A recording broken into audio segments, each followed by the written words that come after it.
بمبئی میں کوئی لنگی میں پاخانہ کرنے والا سڑک کے کنارے پڑا رہنے والا، لوگ کہتے ہیں یہ زمانے کا کتب ہے، تو تم کسی پاخانہ کرنے والے کو کتب بول دو۔ تمہارا منہ ہے جس کو چاہو بڑا کہہ دو، تمہارا منہ ہے جس کو چاہو جو چاہو کہہ دو، یہ کتب ہے، یہ ابدال ہے، یہ غوث ہے، یہ سلطان المناظرین ہے، یہ فنا ہے۔ میں چمڑے کا منہ ہے جس کو جو چاہو کہہ دو۔ یا تم نے بڑا کہا، مگر مصطفیٰ جسے بڑا کہتے ہیں وہ بڑا ہے، مصطفیٰ جسے اچھا کہیں وہ اچھا ہے۔ مصطفیٰ سب سے بڑے بعد از خدا بزرگ تو ہی قصہ مختصر، مصطفیٰ سے بڑا کوئی نہیں بڑا ہے۔ بمبئی کا صاحب وقام گیری اگر مصطفیٰ کے خلاف بولتا ہے، یہ تو گھنٹی بجا کے 2 ٹکا کمانے والا، یہ کیا جانے مصطفیٰ کون ہے۔ اگر کوئی اتی نرسنگ آنند مصطفیٰ کے خلاف بولتا ہے، یہ گالی دے کے 2 روٹی کما کے کھانے والا، پیٹ بھرنے والا، یہ کیا جانے مصطفیٰ کیا ہے۔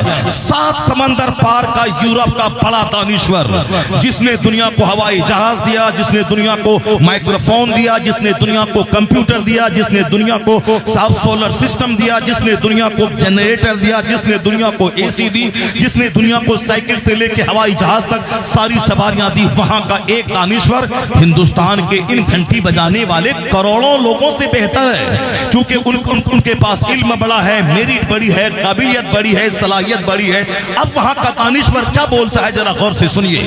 ان چھوٹے چھوٹے پاگلوں کا جواب ہمارے پاس نہیں ہے۔ کوئی پاگل اگر گالی مجھے دے تو ہم اس کا جواب دینے لگیں تو مجھ سے بڑا پاگل کوئی نہیں ہوگا۔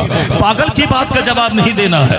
کوئی دانشور اگر بولتا ہے تو میرا دانشور جواب دے، کوئی شاعر اسلام کے خلاف بولتا ہے تو میرا شاعر اس کا جواب دے گا، کوئی ادیب اسلام کے خلاف بولتا ہے تو میرا ادیب اس کا جواب دے گا۔ ہر پاگل کے خلاف سڑک پہ آنا، تھانے میں جا کے پتھر بازی کرنا، یہ ہمارا کام نہیں ہے۔ ہمارا کام ہے عقل مندوں کا جواب دینا، ہمارا کام ہے ادیبوں کا جواب دینا، ہمارا کام ہے پڑھے لکھے کا جواب دینا۔ یہ جاہل ہمارے پیغمبر کے خلاف بولتا ہے، پیغمبر کا قد چھوٹا کرنا چاہتا ہے۔ یورپ کا دانشور کہتا ہے، وہ کہتا ہے کہ all standard by which human greatness may be measured۔ ذرا کہاں گئے عبدالحمید صاحب، چلے گئے کیا؟ ماشاءاللہ۔ all standards by which human greatness may be measured۔ ذرا غور سے سنیے کیا کہتا ہے وہ۔ all standards by which human greatness may be measured۔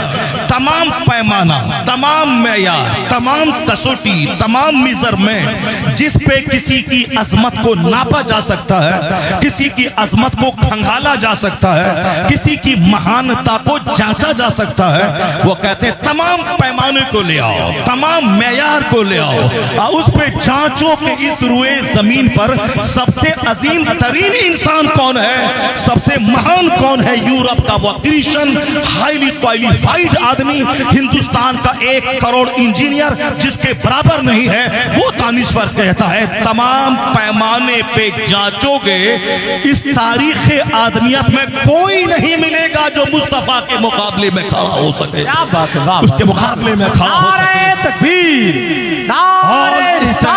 by which human greatness may be measured is anyone greater than he۔ کیا ہے کوئی جو ان سے بڑا ہو؟ اس لیے تو بریلی کے اعلیٰ حضرت کہتے ہیں سارے اونچوں میں اونچا سمجھئے جسے، ہے اس اونچے سے اونچا ہمارا نبی۔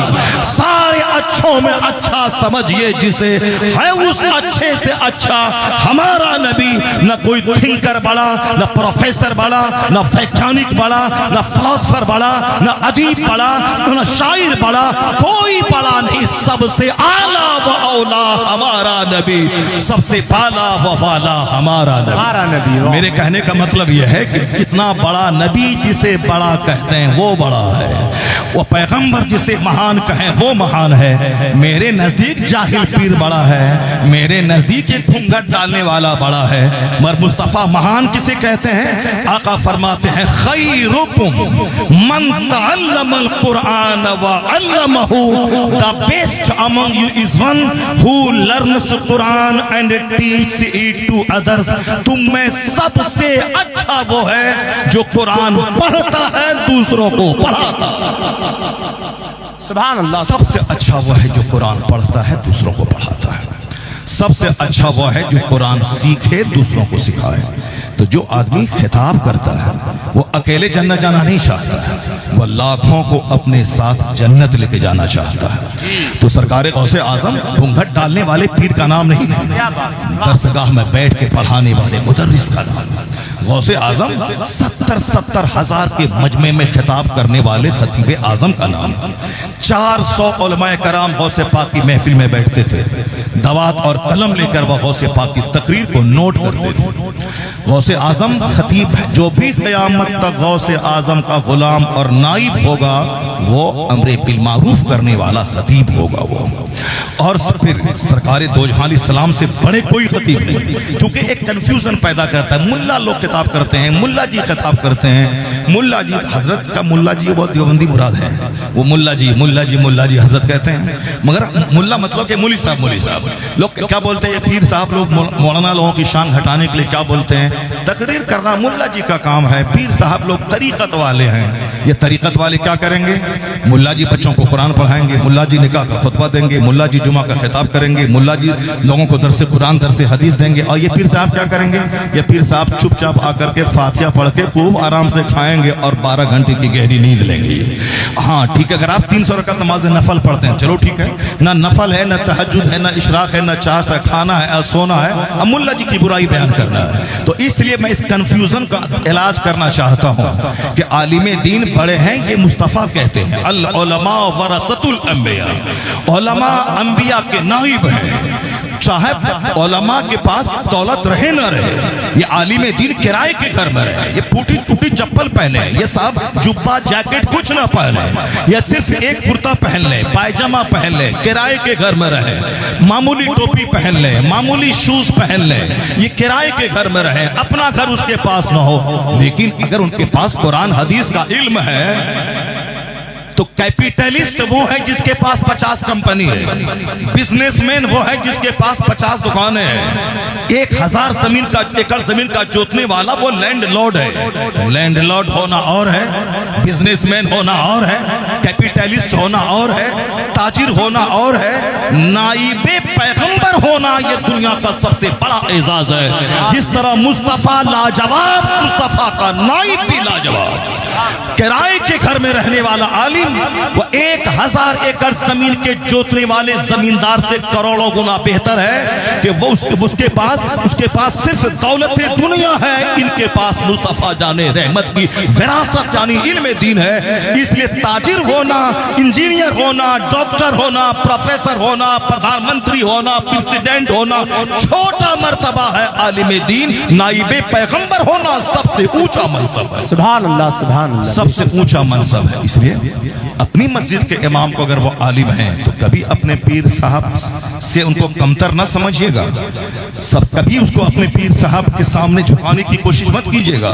علماء کرام وہ جو بھی دوسروں کو پڑھاتے ہیں سکھاتے ہیں وہ اپنے ساتھ لاکھوں کو جنت لے کے جانا چاہتے ہیں۔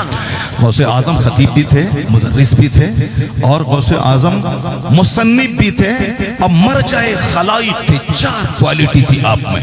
اعلیٰ حضرت زبردست مصنف، اعلیٰ حضرت بچپن میں 3 گھنٹے خطاب کرنے والے زبردست خطیب، اعلیٰ حضرت زبردست مدرس، صدر الافاضل پیدا کریں، صدر الشریعہ پیدا کریں، ملک العلماء پیدا کریں، عید الاسلام پیدا کریں، برہان ملت پیدا کریں، زبردست مصنف۔ اور مرجع خلائق کے اپنے عہد میں جتنے علماء مشائخ تھے سب کے مرجع تھے اعلیٰ حضرت۔ تو اپنے زمانے کے نائب غوث اعظم تھے اعلیٰ حضرت، اپنے زمانے کے نائب غوث اعظم تھے تاج الشریعہ، زبردست خطیب، زبردست مدرس، زبردست مصنف، اور مرجع خلائق کے عوام علماء سب ان سے مرید ہونا چاہیں۔ جس کا مطلب ہے غوث کا نائب وہ ہوگا جس میں 4 کوالٹیز موجود ہوگی۔ اور اس دور میں غوث اعظم کی اس کوالٹیز کی ایک ادنا سی جھلک جو اس زمانے میں اپنے علماء کے سرخیل، علماء کے سردار کہے جا سکتے ہیں، یہ 4